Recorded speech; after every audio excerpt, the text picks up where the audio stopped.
बड़ा पैसे वाला है। कौन है? उसी समय एक उठ करके खड़ा हो गया, कहने लगा महाराज की जय हो। हमारी नजर में भगवान बोले मनोहर आए हैं। जब इतनी बात भीष्मक ने सुनी, गद्दी से उछल गए, तालियां बजने लगी सभा में।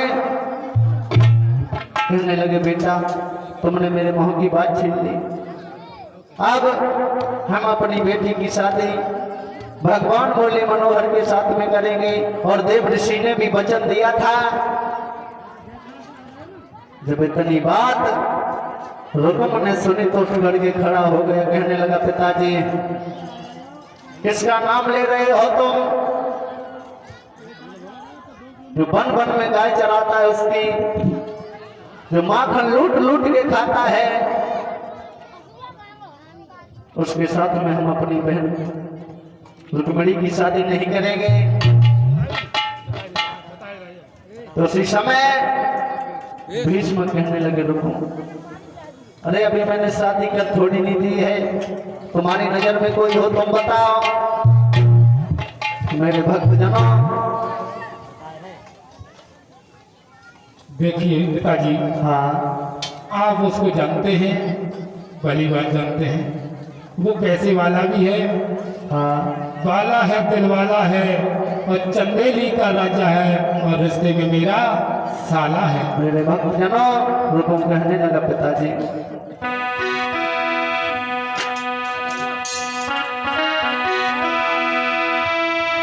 अरे सुन बाबुल के बचन रे, अरे रुको आज समझा रे।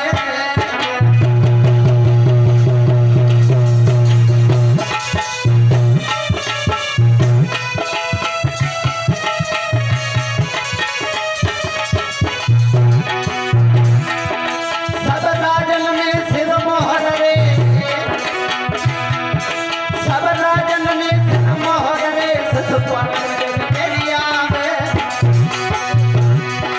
महाराज की बाकी है ऊंची गति, सब राजन में सिर मार कर ऊंची है राती। कहना तो नहीं बनती जाए मेरे साथ पूरा बने आगे, कहना तो नहीं बनती जाए मेरे साथ पूरा बने आगे।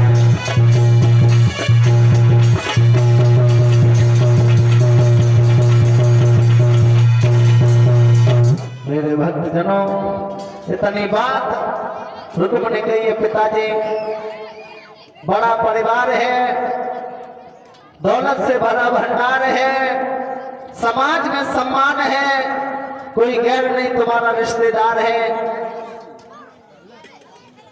जिसका नाम रुकुम है, रिश्ते में मेरा साला ससुराल है, रिश्ते में मेरा साला लगता है। आप उसके साथ में बहन रुक्मिणी की शादी कर दो। मेरे भक्तजनों जब भीष्मक ने इतनी बात सुनी है तो कहने लगे अरे दुष्ट,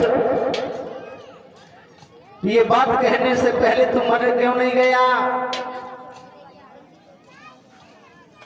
वो तेरी बहन है और तू अपने साले के साथ में शादी करेगा। अरे पागल है बेटा, इस लड़की को कितने लाड़ प्यार से पाला है, इसलिए भगवान बोले मनोहर के साथ में इसकी शादी कर दो। और आंखों में आंसू लेकर के भीष्म कहने लगे बेटा अरे इकलौती घर में धीरे हमारी,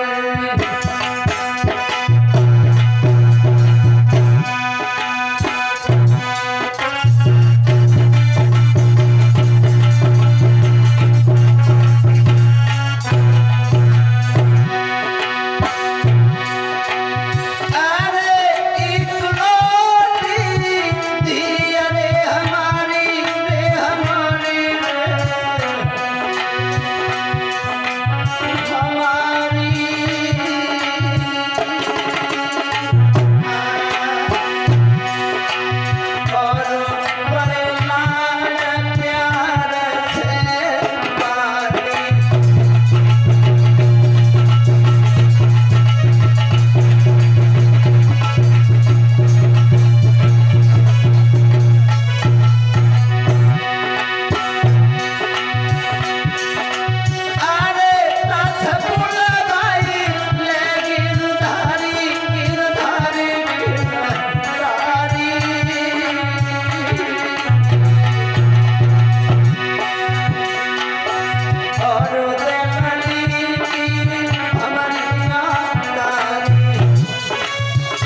मेरी बात मानो। तुम्हारे घर में तुम्हारी 2-4 बहनें नहीं हैं, रुक्मिणी अकेली है, बड़े लाड़ प्यार से उसे पाला है लाला, इसलिए मेरी बात मानो। भगवान मुरली मनोहर के साथ में शादी कर दो। भगवान मुरली मनोहर इस घर में दामाद बन के आएंगे, ये घर पवित्र हो जाएगा। मेरी बात मानो। रुकम कहने लगा, पिताजी बार बार उस कमीन का नाम ले रहे हो जिससे मुझे घृणा है, नफरत है। मेरी बात सुनो, यदि भूल से भी कृष्ण इस घर में दामाद बन के आया तो ध्यान रखना। और बोला है रुकम कि मेरे सामने ओ बाबुल और तुम चाले नहीं चल पाओगे। यदि ये शादी पक्की होगी तो तलवारें चल जाएंगी।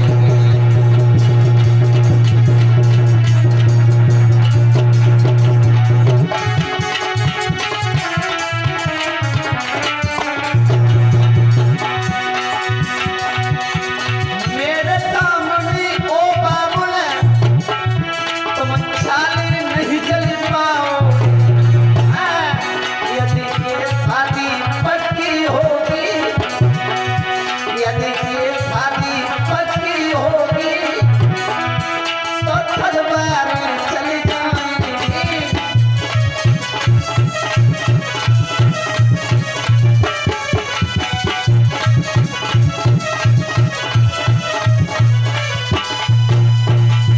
पिताजी यदि भूल से भी भगवान कन्हैया इसमें विवाह करने के लिए आए तो इस घर की बर्बादी हो जाएगी। मंडप की जगह रक्त की नदियां बहेंगी। घर घर में विधवा हो जाएंगी स्त्रियां, कई माताओं की गोदियां खाली हो जाएंगी। मेरे भक्तजनों, इतनी बात कहने के बाद में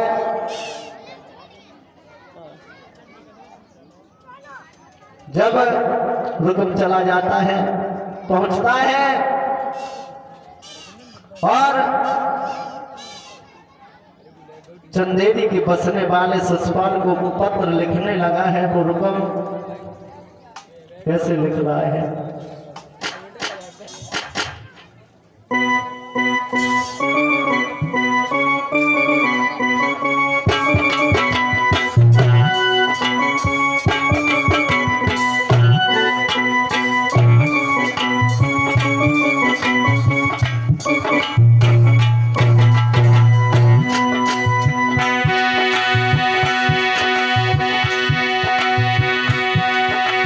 लिखने लगा है पत्र रुकम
रुकमने पाँच होली पाँच चढ़ा दे चढ़ा दे चढ़ा दे पाँच होली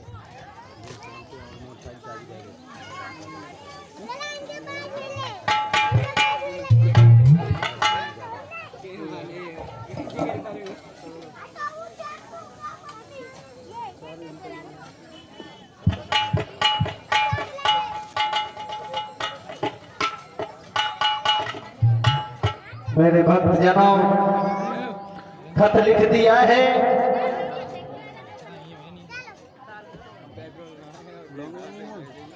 क्यों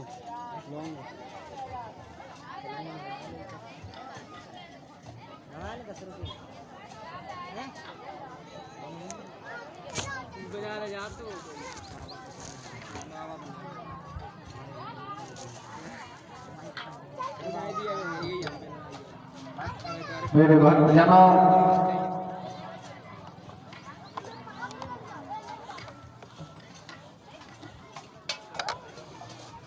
जब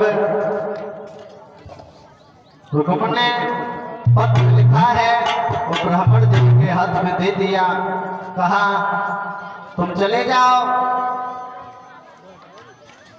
चंदेरी में और मेरे साले साहब को ये खत दे देना। जब चले हैं ब्राह्मण देव, ले गुरु जी 50 रुपये सपना चांद पर और चूने में लग दो चांदपुर है और ये 50 रुपये भिजवा रहे हैं। सपना जो चांदपुर से आई हैं, भजन सुनना चाहती हैं।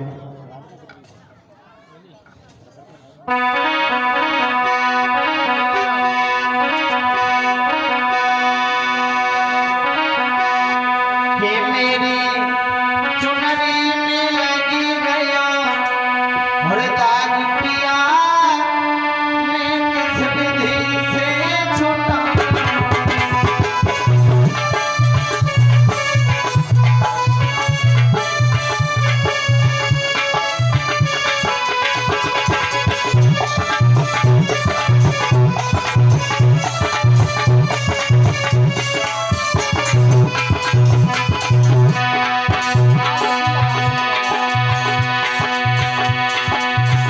सभी माताएं बहनें बोले ऊंचे ऊंचे हाथ डालें,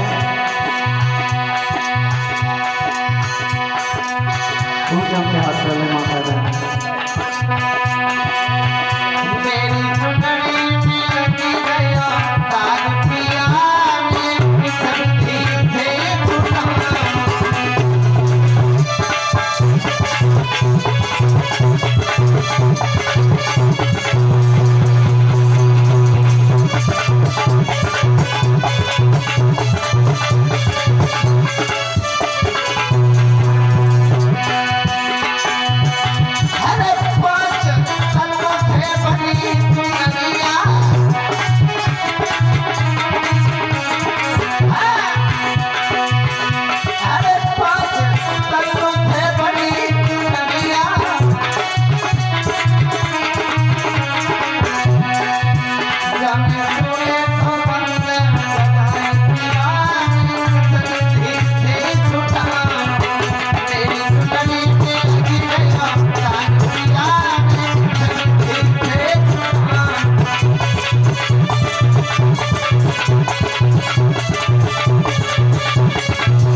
देवी मैया की।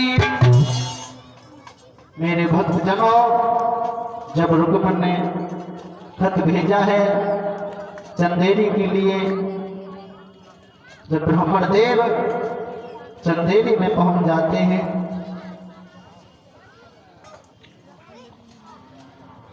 जब शिषपाल के पास में पहुंचे, शिषपाल ने देखा ब्राह्मण देव आ रहे हैं, ऊंचे से आसन पर बैठा लिया। पूछने लगे कहां से आना हुआ ब्राह्मण देव। तो ब्राह्मण देव समझा करके कहने लगे शिषपाल, हम कुंदनपुर से आए हैं। शिषपाल कहने लगा कुंदनपुर से? अरे वहां तो मेरे बहनोई रहते हैं। ब्राह्मण देव कहने लगे तुम्हारे बहनोई साहब ने भेजा है। काय को भेजा है? उसी समय ब्राह्मण देव ने वो पत्र निकाला, शिषपाल के हाथ में दे दिया। शिषपाल कहने लगा ये क्या है? ब्राह्मण देव कहने लगे इसमें लिखा है वो पढ़ लो। उसी समय जब शिषपाल ने वो पत्र पढ़ा है कि बहन की नंद के साथ में शादी, और जब नीचे लिखा हुआ देखा है कि कन्हैया भी आ रहा है, शिषपाल का दिल दबने लगा। सोचने लगा यदि श्याम आएगा तो शादी कैसे होगी। जब सोचा अरे होगी क्यों नहीं। हम लड़के बाए भगवान